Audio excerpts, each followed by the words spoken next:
मोठी घडामोड आपण सध्या बघतोय ही सीएसएमटी स्थानकावरती मराठा आंदोलकांची मोठी गर्दी झाल्याचं आपण बघतोय। सीएसएमटी स्थानकावरती आंदोलकांनी मोठी गर्दी केली आहे, घोषणाबाजी सुरू आहे आणि त्यामुळे पूर्ण स्थानक ठप्प झालेलं आहे।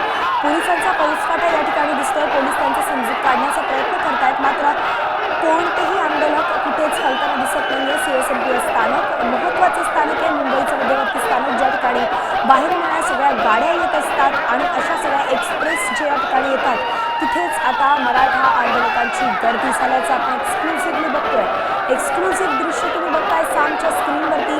छत्रपती शिवाजी महाराज टर्मिनस म्हणजे सीएसएमटी स्टेशनवरती मराठा आंदोलकांची प्रचंड गर्दी झालेली आहे, घोषणाबाजी ते करतात।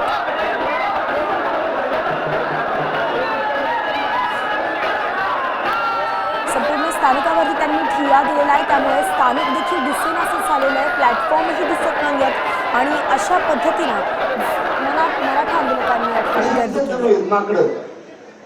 त्यांच्यामुळे आपल्या 18 किलोमीटर लोक थांबले तिथे यायची, हे 2% सुद्धा लोकांनी दिलं। 98% बाहेर आणखी मुंबईत यायची।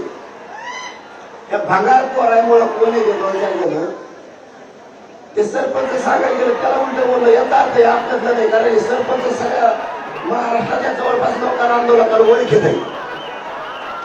ते माघारी बोलतं याचा अर्थ ते आपल्या आंदोलनाला नाहीये आणि आंदोलनात असतं ते 1 मिनिटच बोललं असतं आणि तुम्ही सांगा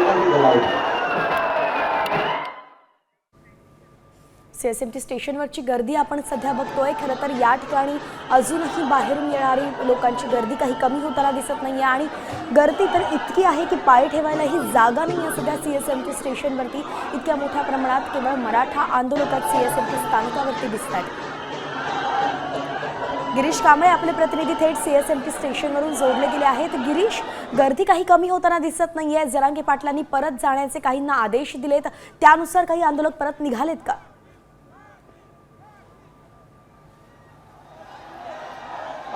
मी आता या ठिकाणी सीएसटी रेल्वे स्थानकावर आहे आणि आपण आताची परिस्थिती पाहिली आहेत ते सीएसटी रेल्वे स्थानकावर आपल्याला या ठिकाणी पाहायला मिळत आहेत। मराठा आंदोलक आहेत ते मुंबईत दाखल झालेले आहेत। आझाद मैदान कमी पडलंय, त्यामुळे यासोबत वरून पाऊस पडतोय, त्यामुळे लोक या ठिकाणी रेल्वे स्थानकावर आलेली आहेत आणि त्यामुळे या ठिकाणी मोठी गर्दी ही सध्या रेल्वे स्थानकावर पाहायला मिळत आहे। जोरदार घोषणाबाजी सध्या या रेल्वे स्थानकावर पाहायला मिळते। हलगीच्या तालावर या ठिकाणी ठेका धरत जरांगे पाटलांच्या नावाची घोषणा करत मराठा आरक्षणासाठी मराठा आंदोलक आक्रमक झालेले आपल्याला पाहायला मिळतात। हे सर्व मराठा आंदोलक वेगवेगळ्या भागातून जिल्ह्यातून या ठिकाणी आलेले आहेत। कुठून आलाय? सांगली जत। किती दिवस राहणार आहे? 10 दिवस।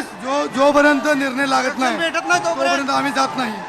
आज मैदानात गेला होता तुम्ही? हो, जाऊन आलो। चिखल आहे, चिखल आहे, काही व्यवस्था केलेली नाही, सोय केलेली नाही आणि सरकारने आणून बघून मराठ्यांची गैरसोय केलेली आहे, त्याचा पश्चाताप त्यांना सोसावा लागेल। अजितदादा पवार आणि एकनाथ शिंदेनी ज्या फडणवीसला पाठिंबा दिला आहे त्याने मराठा समाजासाठी त्यांचा पाठिंबा काढून घेऊन आपल्या मराठा समाजासाठी त्यांनी हे सरकार पाडावं व मराठा समाजाला न्याय मिळवून द्यावा। मराठा जे आमदार फडणवीसला पाठिंबा द्यायला लागलेत त्यांनी कसल्याही परिस्थितीत मराठा आरक्षणाच्या मुद्द्यावर त्यांचा पाठिंबा काढून मराठा समाजाला दिलासा द्यावा व आरक्षण आपल्या पदरात पाडून घ्यावं। त्यांना मराठा समाज कधी सुद्धा विसरणार नाही, हे मी सर्व समाजाच्या वतीनं आपण जर संपूर्ण परिसर पाहिला रेल्वे स्थानकाचा तर या ठिकाणी मराठा आंदोलक हे रेल्वे स्थानकापर्यंत पोहोचलेले आहेत। सकाळपर्यंत आझाद रेल्वे स्थानकात आता isakal.com आहे देशातील नंबर 1 ची मराठी न्यूज वेबसाईट। प्रत्येक अपडेटसाठी isakal.com ला नक्की भेट द्या।